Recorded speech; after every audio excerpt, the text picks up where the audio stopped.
Assalamualaikum warahmatullahi wabarakatuh. Sahabat beriman yang dirahmati Allah.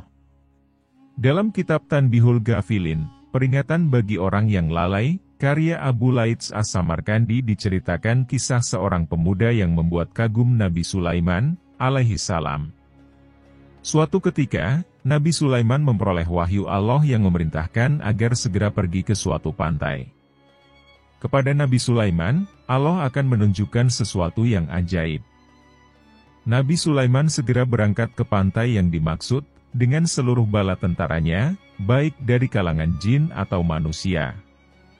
Sebagian bala tentara lainnya dari kalangan binatang. Sesampainya di sana, beliau tidak menemukan sesuatu yang aneh atau ajaib. Hanya hamparan pantai yang memanjang dan laut yang terbentang luas seolah tanpa batas. Nabi Sulaiman perintahkan jin. Nabi Sulaiman alaihi salam segera memerintahkan salah satu jin untuk menyelam di lautan, dan membawa keluar sesuatu yang tampak ajaib, jika menemukannya. Jin tersebut segera menyelam sedalam yang ia mampu sambil memperhatikan sekelilingnya. Setelah beberapa waktu, ia muncul di permukaan dan berkata, "Wahai Nabi Sulaiman, aku telah menyelam sejauh yang aku mampu, sampai sekian ribu meter dalamnya, tetapi aku tidak melihat sesuatu yang ajaib dan istimewa yang bisa aku tunjukkan kepadamu." Nabi Sulaiman tidak puas dengan laporan jin tersebut. Allah Subhanahu wa Ta'ala telah memfirmankan dan itu pasti adanya. Hanya jin itu saja yang mungkin tidak mampu menemukannya. Karena itu beliau memerintahkan jin Ifrit yang mempunyai kemampuan jauh lebih hebat dari kebanyakan bangsa jin untuk melakukan tugas tersebut. Jin Ifrit segera menerjunkan diri ke samudra, menjelajah ke segala arah dan sedalam yang ia mampu, dengan kecepatan yang jauh lebih mengagumkan. Tetapi setelah beberapa waktu lamanya, ia muncul di permukaan tanpa membawa apa-apa dan berkata, "Wahai Nabi Sulaiman, aku telah menyelam sejauh yang aku mampu, sampai sekian ribu meter dalamnya, 2 kali dalamnya dari yang diselami jin sebelumnya, tetapi aku tidak melihat sesuatu yang ajaib dan istimewa yang bisa aku tunjukkan kepadamu." Lagi-lagi Nabi Sulaiman tidak puas dengan hasil yang dilaporkan jin Ifrit itu. Karena itu, beliau berpaling kepada salah seorang punggawanya, Ashif bin Barhia, seseorang yang sangat ahli dan menguasai kitab Taurat. Bahkan Allah menganugerahinya ilmu secara langsung dari sisinya, ilmu laduni. Nabi Sulaiman berkata, "Wahai Ashif, bawakanlah, tunjukkanlah, kepadaku, keajaiban apa yang disembunyikan Allah di dalam lautan ini." Tidak seperti dua bangsa jin yang segera menceburkan diri ke samudra dan menyelam, Ashif hanya diam sesaat, kemudian menadahkan tangannya ke atas dan berdoa kepada Allah. Tidak lama kemudian air laut tersibak dan muncul sebuah kubah besar berwarna putih dengan pintu di 4 penjurunya. Pintu pertama terbuat dari intan permata, pintu kedua dari yakut, pintu ketiga dari mutiara dan pintu keempat dari zabarjud yang berwarna hijau. Ashif berkata, "Wahai Nabi Allah, inilah keajaiban yang ingin ditunjukkan Allah kepada engkau." Ia berada di dasar lautan dengan kedalaman 3 kali yang diselami jin pertama. Taat kepada kedua orang tua. Nabi Sulaiman memandang dengan penuh kekaguman, kepada kubah putih yang perlahan menepi dengan sendirinya. Kemudian pintu-pintu itu terbuka dan tidak ada setetes air pun yang membasahi bagian dalam kubah tersebut.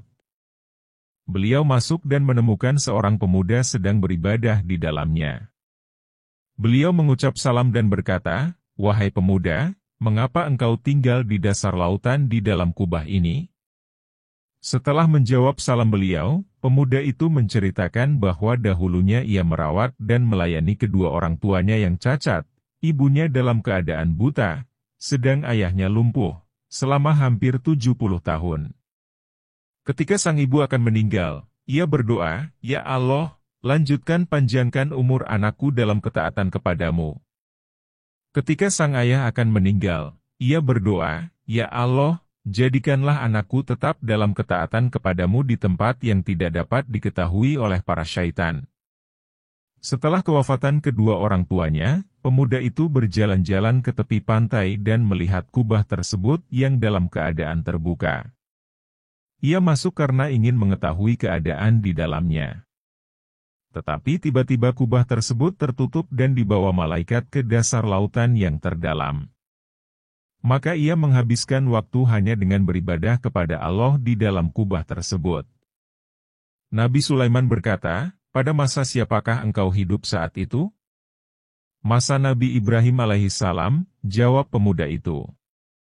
Berarti pemuda itu telah tinggal di kubah itu selama sekitar 1400 tahun, tetapi sama sekali tidak tampak ketuaan di wajah pemuda tersebut, bahkan satu uban pun tidak tampak di rambutnya. Nabi Sulaiman berkata lagi, "Bagaimana dengan makan minummu?" Setiap harinya kubah ini naik ke permukaan, dan seekor burung membawakan makanan dan minuman sebesar kepala orang dewasa. Saya bisa merasakan semua jenis makanan di dunia ini, yang membuat saya selalu puas dan kenyang, hilang semua rasa haus dan lapar, panas dan dingin, jemu dan malas, bahkan tidak ada rasa kantuk dan ingin tidur sehingga saya bisa menghabiskan waktu untuk beribadah kepada Allah. Nabi Sulaiman memandang pemuda itu penuh kekaguman. Walaupun segala mujizat dan kelebihan yang diberikan Allah kepadanya sangat mengagumkan, tetapi bagi Nabi Sulaiman, apa yang dialami pemuda itu jauh lebih mengagumkan lagi. Apalagi pemuda itu bukan seorang nabi dan rasul, tetapi seorang yang berbakti kepada kedua orang tuanya yang memperoleh kemuliaan, karomah, itu karena doa kedua orang tuanya. Nabi Sulaiman berkata, "Maukah engkau tinggal bersama kami?"